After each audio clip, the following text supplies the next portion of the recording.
Hello बच्चों, आज मैं आपके लिए क्लास 10th की एसएसटी की वर्कशीट नंबर 2 लेकर आई हूँ। हिंदी मीडियम की वर्कशीट है बच्चों ये।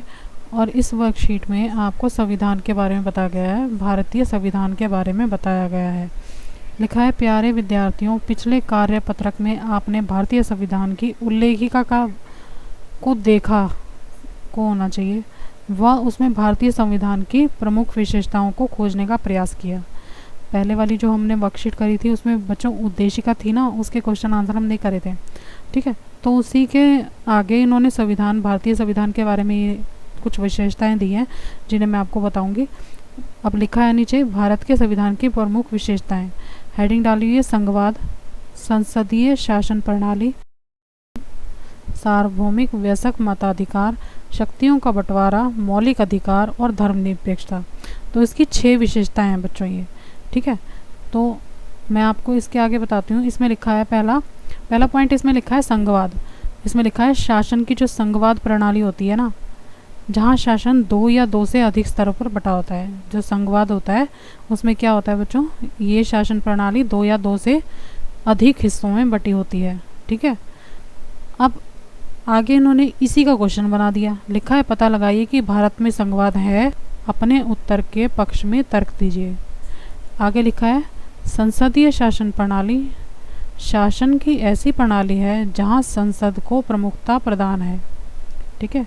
जो संसद की प्रणाली है उसमें क्या है, संसद में जो उसका शासन है उसमें बहुत उसकी इम्पोर्टेंस है कि शासन के हिसाब से ही उसकी प्रणाली चलती है, संसद को प्रमुखता प्रदान है, ठीक है। जनता अपने सांसदों का चुनाव करती है, आपको पता है ना, इलेक्शन होते हैं।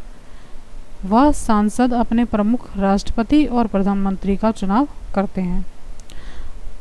अब लिखा है, इसमें एक क्वेश्चन और दे दिया, पता लगाइए कि भारत में संसदीय शासन प्रणाली है, अपने उत्तर के पक्ष में तर्क दीजिए। मतलब कहने का ये है, थोड़ा सा जो टॉपिक है उसके बारे में बताया और फिर उसी का आपको क्वेश्चन बना के दे दिया गया है। अगला इसका थर्ड पार्ट है, सार्वभौमिक वयस्क मताधिकार। अब इसके बारे में क्या लिखा है बच्चों, ऐसी व्यवस्था जहां एक निश्चित आयु को प्राप्त करने के उपरांत सभी नागरिकों को मत देने एवं शासन का चुनाव करने की आज़ादी है। आपको पता है ना, भारत में एक उम्र सीमा के बाद कोई भी इंसान वोट दे सकता है, कोई भी नागरिक वोट दे सकता है, वो सब बच्चों को पता है, ठीक है ना। तो उसी के बारे में, आयु सीमा के बारे में इसमें बताया गया है। पता लगाइए कि भारत में सार्वभौमिक वयस्क मताधिकार है, यदि हाँ तो भारत में सार्वभौमिक वयस्क मताधिकार का या की आयु कितनी है, ठीक है। और लास्ट में लिखा है, शक्तियों का बंटवारा, शासन की ऐसी प्रणाली जहाँ संविधान द्वारा शक्तियों का स्पष्ट बंटवारा किया जाता है जिससे सत्ता के केंद्रों के मध्य टकराव को रोका जा सके। तो बच्चों इस वर्कशीट में तो मतलब बहुत ज़्यादा डिटेल में नहीं दिया, पर थोड़ा थोड़ा सा इन्होंने दिया हुआ है, ठीक है। और उसी के अंदर आपको क्वेश्चन बना के दिया है। अब आगे लिखा है, क्वेश्चन मैं इसके बता देती हूँ कौन कौन से क्वेश्चन है। फर्स्ट क्वेश्चन है, पता लगाइए कि भारत में संघवाद है, अपने उत्तर के पक्ष में तर्क दीजिए। भारत का संविधान संघीय सरकार की स्थापना करता है, इसमें संघ के सभी लक्षण विद्यमान हैं, जैसे 2 सरकार, शक्तियों का विभाजन, लिखित संविधान, संविधान की सर्वोच्चता, संविधान की कठोरता, स्वतंत्र न्यायपालिका आदि। क्वेश्चन नंबर 2 है बच्चों, पता लगाइए कि भारत में संसदीय शासन प्रणाली है, अपने उत्तर के पक्ष में तर्क दीजिए। तो आंसर है बच्चों इसका, भारतीय संविधान भारत में संसदीय प्रणाली की स्थापना करता है।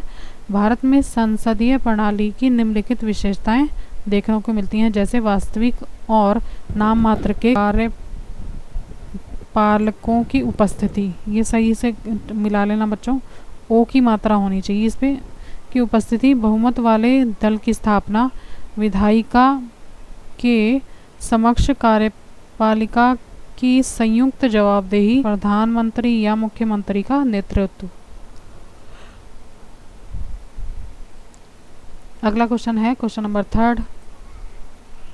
क्वेश्चन नंबर 3 है, पता लगाइए कि भारत में सार्वभौमिक व्यस्त मताधिकार है, यदि हाँ तो भारत में सार्वभौमिक व्यस्त मताधिकार की आयु कितनी है। तो इसका आंसर है हाँ, भारत में सभी लोगों को बिना किसी भेदभाव के वोट देने का समान अधिकार है। ठीक है, हमारे देश में मतदान की न्यूनतम आयु 18 वर्ष है। ओके, अब अगला क्वेश्चन है इसका, पता लगाइए कि प्रश्न नंबर 4 है, पता लगाइए कि भारत में संविधान द्वारा शक्तियों का बंटवारा किया गया है, यदि हाँ तो इन शक्तियों का बंटवारा किस प्रकार किया गया है। तो इसका आंसर है हमारे देश में संविधान के द्वारा शक्तियों को सूचियों में विभाजित किया गया है। नंबर 1 संघ सूची, नंबर 2 राज्य सूची, नंबर 3 समवर्ती सूची। ओके, तो ये थी बच्चों आज की वर्कशीट। अगर मेरा वीडियो आपको अच्छा लगा हो बच्चों तो प्लीज़ मेरे चैनल को लाइक करना, सब्सक्राइब करना। Thank you very much. Okay.